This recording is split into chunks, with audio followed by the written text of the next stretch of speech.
What's happening? What's happening? What's happening? Welcome, welcome, welcome. Welcome back to the latest episode of Terrible Towel Tuesday. I am your host, SimFBallCritic, live from the Still Basement. What's going on, y'all? As it says in the title of this show, is there any Steeler news to talk about? Seriously. No. There's nothing to talk about. I literally told my wife, man, before I started the show, I said, you know what, babe? There ain't no whole lot to talk about, man. It's really not. But listen, I didn't do a live show last week. I had some things to do, so I did a pre-recorded show, and you guys saw that. Hopefully you did, and I gave you, a couple of topics in that show. Right now, guys, of course, we're waiting for training camp, and let me get those dates. Hold on, y'all.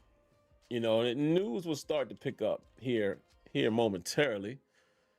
Let's see. Steelers report to training camp when? Let's see. I don't remember. But I want to say is it next week or the week after that? Let me check. Hold on, guys. Bear with me. Bear with me, guys and gals.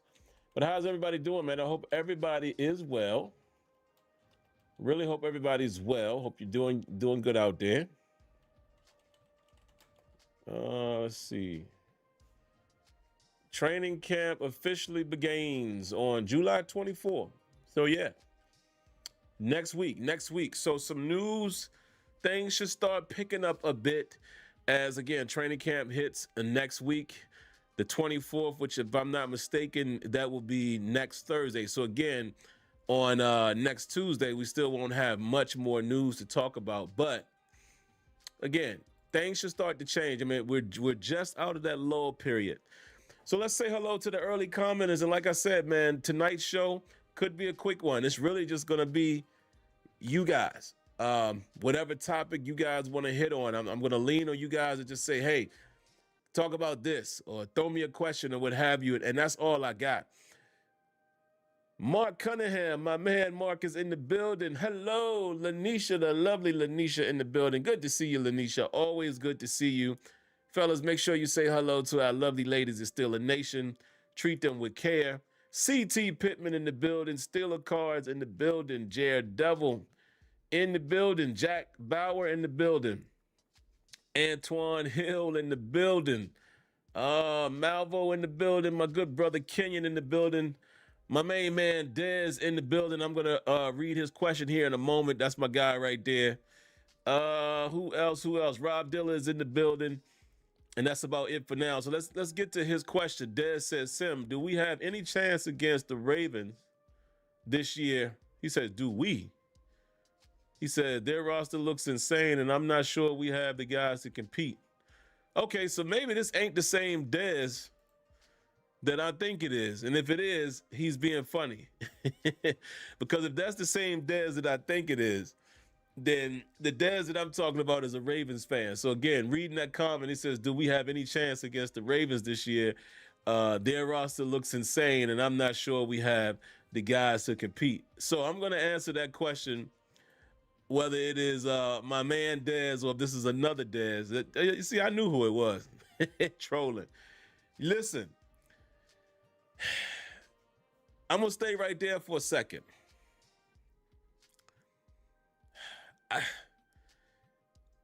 It's hard for anybody to imagine. And why is this light so bright, guys? Hold on, y'all.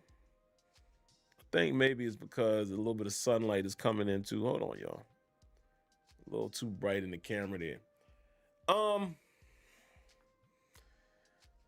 It's hard to imagine that the Steelers on paper will be better than the Baltimore Ravens and or the Cincinnati Bengals. I say the Cincinnati Bengals only because of their offensive output. I don't know what the Bengals defense is going to be, but you just look at it from a quarterback standpoint. The Bengals are able to put up points. Again, their defense is going to be their Achilles heel probably. We'll see if they have improved or not. You saw the nonsense. Maybe you guys didn't. You see all the nonsense out there with their first round pick. And this dude reportedly trying to go back to college, and man, I don't know. But the Baltimore Ravens are definitely going to be a team that you're kidding yourselves, Steeler Nation, if you're thinking we're just going to, be a better team before the season starts. Can the Steelers compete with them? Maybe, if the Steelers are able to run the football, right? If we are able to run the football, maintain possession, Aaron Rodgers does just enough, I think it makes the Steelers competitive even within the division. But where we have ifs, the Ravens don't, right? The Ravens has been steady Eddie for the last few years. And yeah, I know what y'all gonna say, Steeler Nation. And again, me and all my Steelers gear and the Steelers stuff in the back, super duper fan. I know what y'all gonna say. Yeah, man, but we beat the Ravens and we've been beating them the last couple. Okay, I get all of that, but how far have they gone and how far have we gone? I don't always take the division games as, I don't always look at those games and let that determine who's the better team. It's the division. We see that across the NFL. But if you're just talking about who's more equipped, who's been more steady Eddie the last 3-4 years, who's in a better position just before the season starts, you would have to say the Baltimore Ravens. Plain and simple. So it is what it is. They are a better team, man, before the season starts. But like I said, listen, I can't believe this is where we are with Aaron Rodgers and all of that. But if the Steelers are able to run the football, I think Caleb Johnson is going to tremendously add to that with his style of play. Aaron Rodgers able to be a game manager and able to light it up here and there. If the defense can be competitive, then I think the Steelers have a chance to be competitive. I just don't think on paper, in terms of preseason predictions, I can't sit here and say we're going to be better than the Ravens. I can't sit here and say we'll be better overall than the Bills. I can't sit here and say that we'll be better than Kansas City. I can't even sit here and say we're going to be better than the Texans. I know what some of y'all are going to say. Oh, Sim, you got to have faith. Sim, you and your feelings. No, I'm not. I'm just looking at these other teams. I can't rightfully say that we will be better than even the Chargers. Just being honest. Is it possible? Sure. But we have a lot of question marks. What Aaron Rodgers are we going to be able to get? What level of play will he be able to maintain? Is he going to stay healthy? If Aaron Rodgers, for whatever reason, isn't healthy, what is the succession? Who comes in behind him? Is it Mason Rudolph? Is it Will Howard? Are we going to be better down the middle of the field without a Minkah Fitzpatrick, regardless of how you guys feel about Minkah? Those are questions you have to ask. Yeah, but we got Jalen Ramsey. Okay, yeah, but is Jalen Ramsey playing safety full time? Is he playing corner? If he's not playing safety, is it Juan Thornhill? Is it going to be a guy like Sebastian Castro that's going to get a chance as an undrafted? You see what I'm saying? And that's why I say, yes, as of today, as constructed, the Ravens are in better position than the Steelers. They just are. All right, that was a good one. What else y'all got, man? Like I said, and let me say this again. Let me see how many of you guys are watching. Give me a chance. To take a look. 1 second, guys. All right, we got a little crowd tonight. We got about 30 some odd people. What I was saying earlier, guys, this is a slow period, man. I don't have nothing to talk about. But I feel like I owe it to you guys. Like I said, you guys are family. I feel like I owe it to you guys to have done something, even if it's a 10-minute show tonight, because I didn't do a live show last week. I did a pre-recorded show. So I always want to come in here and chop it up with y'all.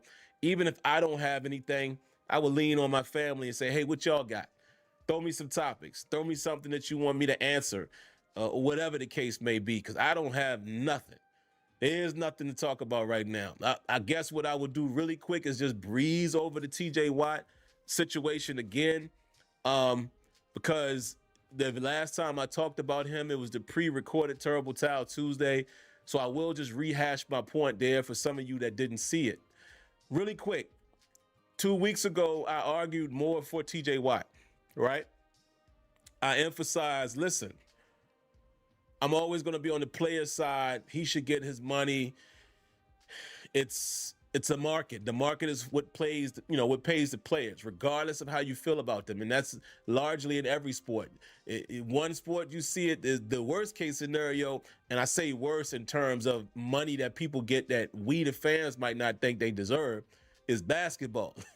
You look at some of these dudes just because they big, and I mean like tall, and they average 10 rebounds, they make it $100 million, right? They don't really offer you nothing on offense. This is what happens. It's the market. So you look at Myles Garrett, you look at other pass rushers. Myles Garrett and TJ Watt have been linked together since they've been in the league. So obviously the market is going to require and demand TJ Watt saying, hey, I want X. It's the market. It has nothing to do with, take the hometown discount and all of that, dog. It has nothing to do with that. I was arguing that point 2 weeks ago, but the point I argued or mentioned, I saw the other side of the coin in my show last week, and I'll rehash it here really quick. I said, okay, what if the Steelers decide from a business standpoint they don't want to invest that? Is it a bad decision if they didn't?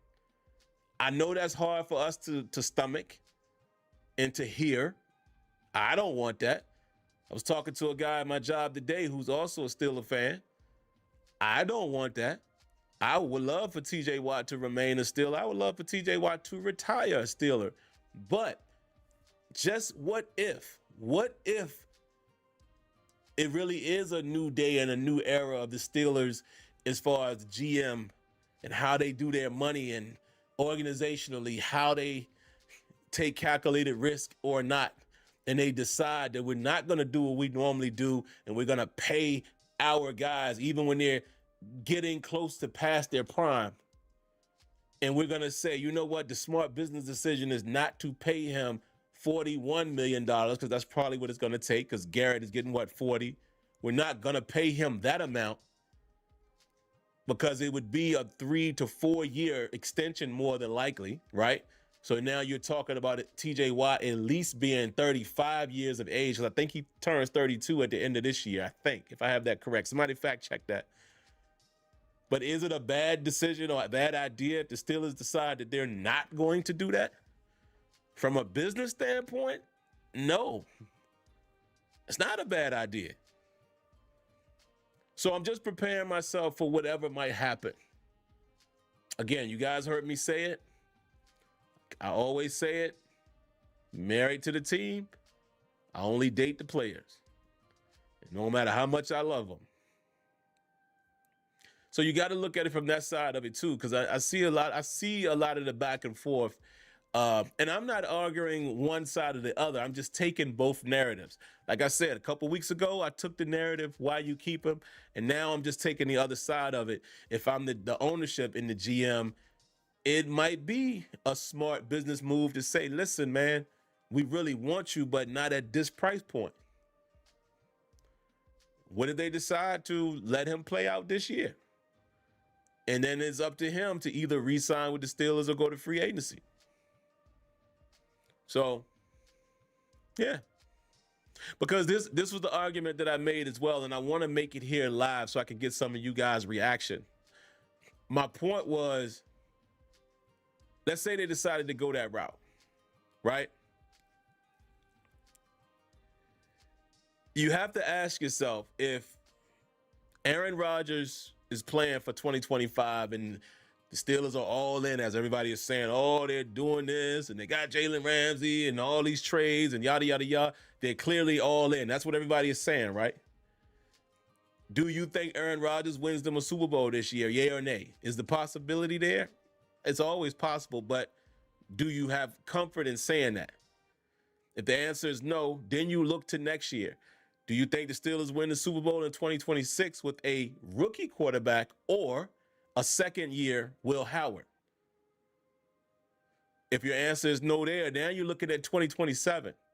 Do the Steelers win the Super Bowl with a second-year quarterback or a third-year Will Howard? If your answer is no again, if your answer is that the Steelers will not win a Super Bowl in 3 years in your eyes, if you don't think that, where's the justification for paying TJ?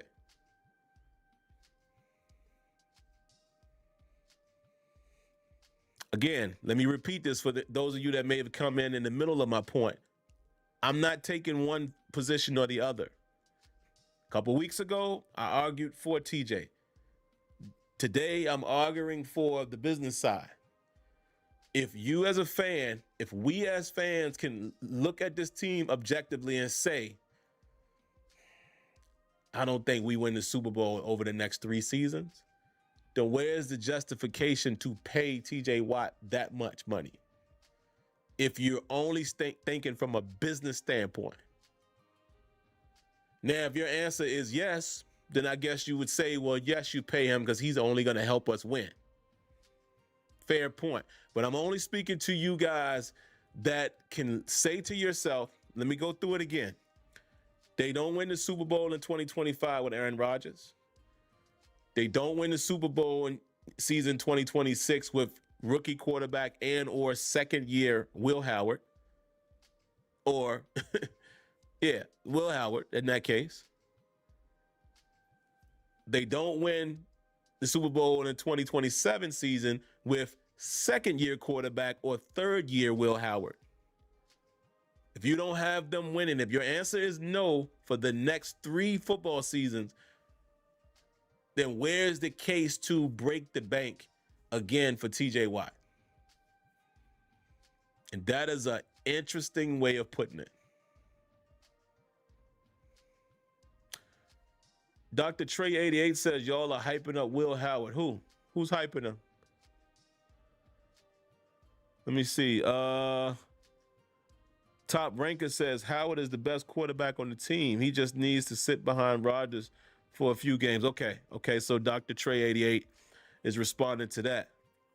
Malik Ortiz says, Sim, I was watching a Tom Zach game, and the biggest take to me was the different plays the Steelers were calling. Tom Zach wasn't a Big Ben by any means, but got it done.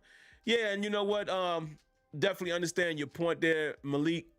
You know, that was a different age, different day, different era, but I understand your point, your sentiment. That's what I would say about Aaron Rodgers, 41 years old right now. I think the Steelers could be even an offensive threat with a potent run game. I know we've been asking for the run game, but I seriously think Caleb Johnson is going to make this running game take a leap. Jaylen Warren is going to be Jaylen Warren. But now plugging in Caleb Johnson, no disrespect to Najee, but Caleb is simply a better zone scheme runner. And when he hits it, and he can house it. He may not have clocked a fast 40 time, but for whatever reason, this dude has a lot of runs in college, 30 plus or more yards. He has quite a few runs for 50 plus more, 50 yards or more touchdowns. He makes his decision and he's gone. So you kind of get a bigger Jaylen Warren, if you will, in terms of the mentality and how they run. That one hit it and go. The offense, the running game will be better with those two gentlemen in the backfield. But then you add Aaron Rodgers,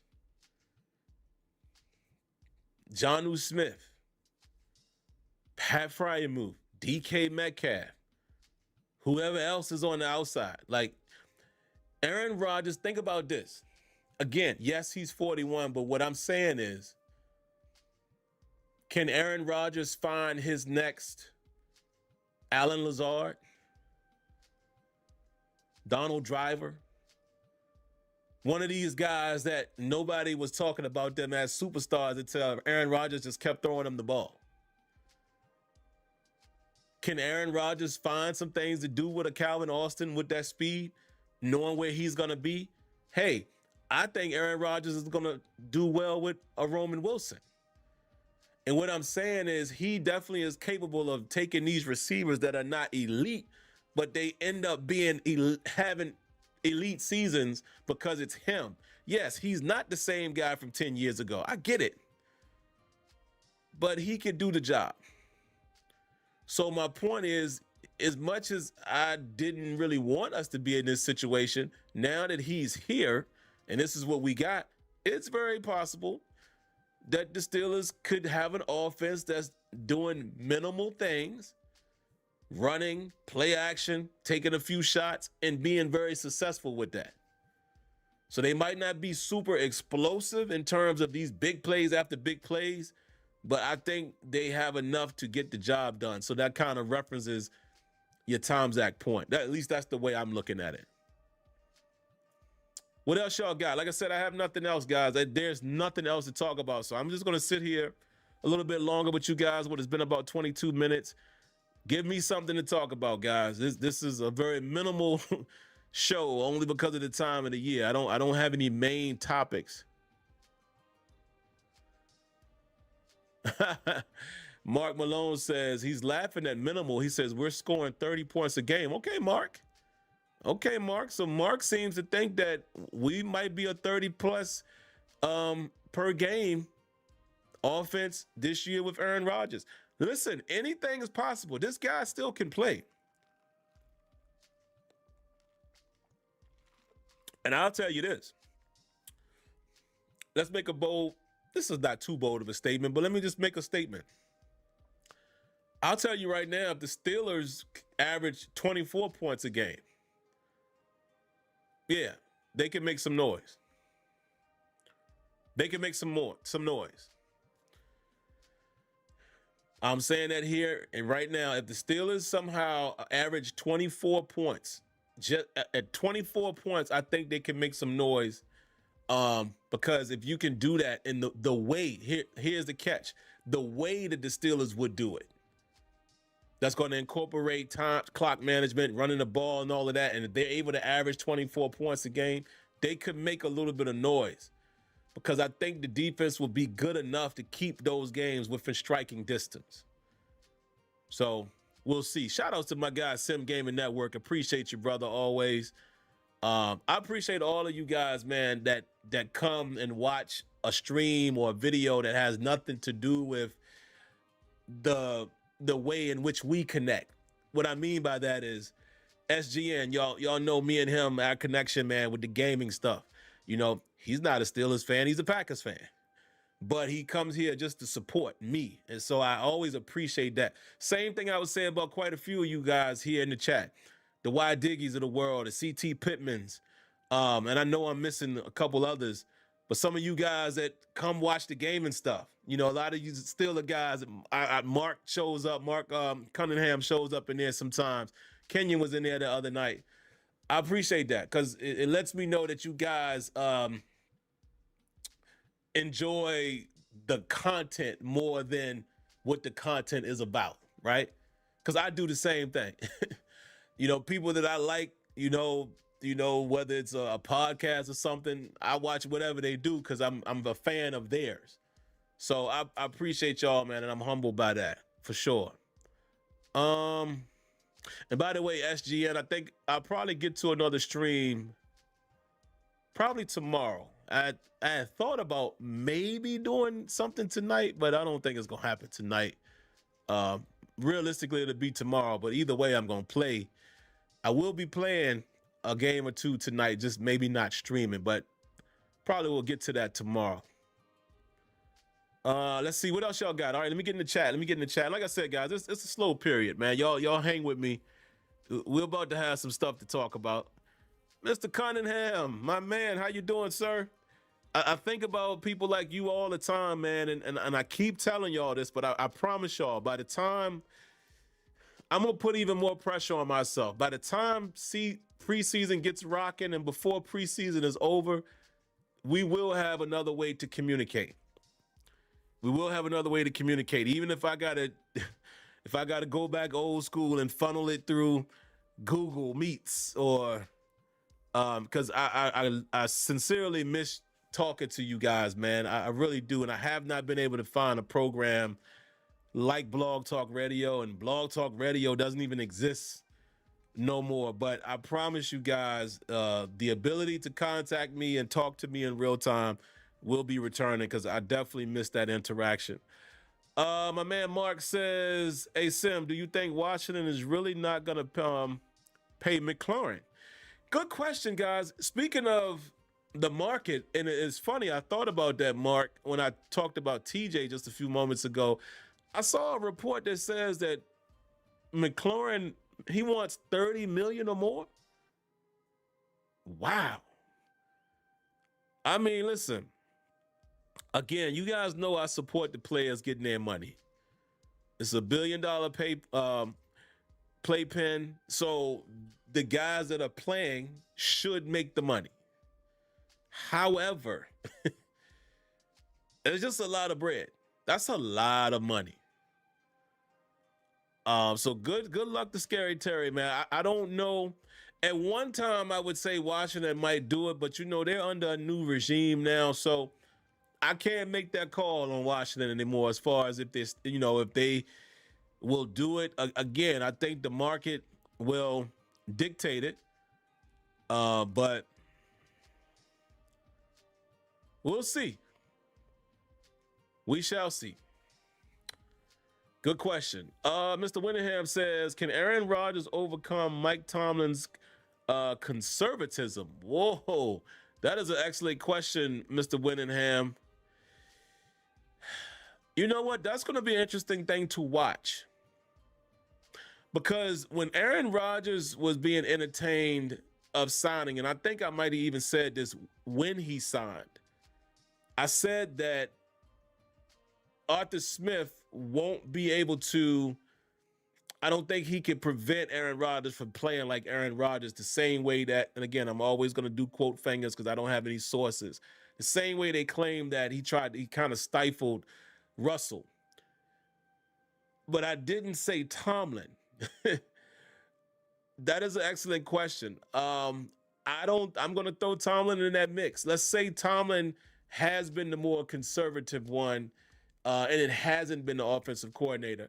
We don't know for sure, guys, because we've heard times on the field where we've heard him say, let's be conservative, protect the ball. But then we also have heard clips when he was saying, we're not going to live in that. Like, we've seen him do it on the sideline. Remember that play a couple years back? And I think it was against Seattle, and we went and won the game. We passed the ball on that third down to George Pickens from Mason Rudolph, and he literally said, we're not going to be conservative. So I think there are times where Tomlin will do as he says, not live in fears. But it appears that we are very conservative. But I will say this. I think the same rule applies to him as it does Arthur Smith. I don't think you tame Aaron Rodgers. The guy's been playing long enough, right? I don't think that he's going to change the way he plays because this is what Tomlin wants or Smith wants. I don't think you would be able to do that to him. The same way I didn't think nobody would ever have been able to do that to Ben. And it's not a disrespect. I'm sure he will still have the same respect level for Tomlin. But I don't think Aaron Rodgers will allow anyone to handcuff or handicap the way he plays. I don't see that.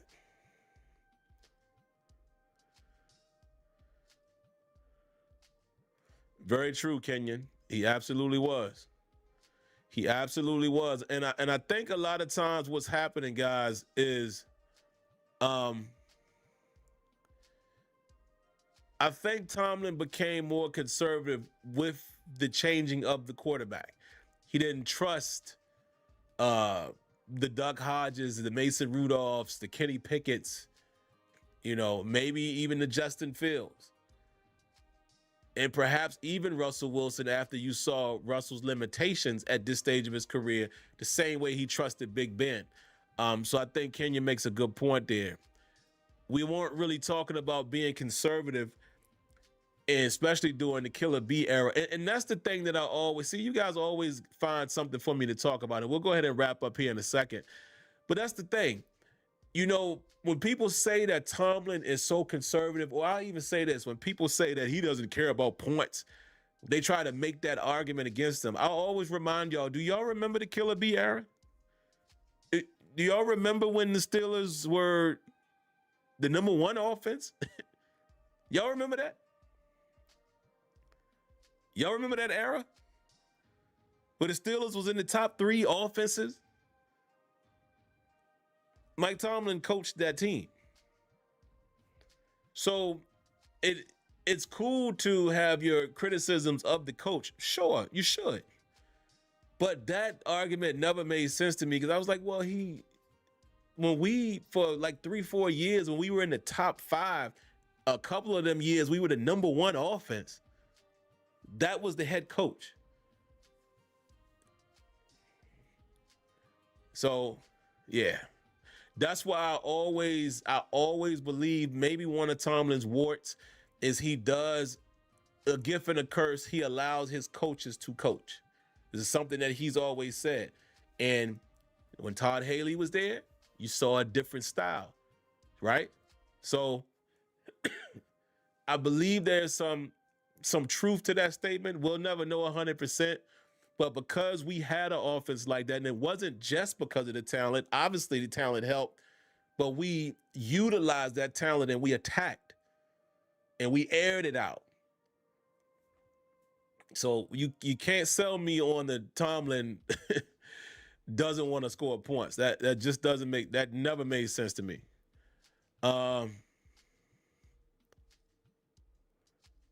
Yeah, you're right, Dr. Trey. That defense was just in the dumps back then. Lord have mercy, man. If we could have had, I'll make it even easier and say this. If we could have had the defense that has been on display the last 4 years, if any one of those defenses would have been with the Killer Bees, we may have gotten #7. Matter of fact, I'm going to say I feel like we would have gotten #7. We would have. Because I think with a better defense, you beat Jacksonville that year. And I don't think the way everything was firing with on all cylinders that season, nobody was beating the Steelers. I don't remember who the NFC representative was that year, but nobody was beating Pittsburgh with that. Again, if you even take the defense that we've had for the last 3 or 4 years and you put it with the Killer Bees, that season, nobody's beating us. Nobody would have beat us. The Jags would not have beaten us, and we would have went on to the championship game. We win that, and I believe we win the Super Bowl that year. Remember, that was the Jesse James year. He caught it. So we beat New England too. So we actually were 14-2. Nobody was beating us that year. I don't think so. So I would say this. We probably would have had #7, and possible we might have gotten 8 in that run if we had any glimpse of defense. So that's how I feel about that. But guys, that's all I got, man. So I think I'm going to go ahead and wrap this thing up. I appreciate y'all giving me 35 minutes worth. I didn't even think we were going to be able to find that. But again, when I cut the camera on, I look over in the chat, there's always something to talk about. Let me make sure I didn't miss anything else. And I promise you guys, man, that, yeah, I promise you content will start picking up because training camp is going to hit. Then we'll have stuff to talk about. Let's see. Anything else that I miss?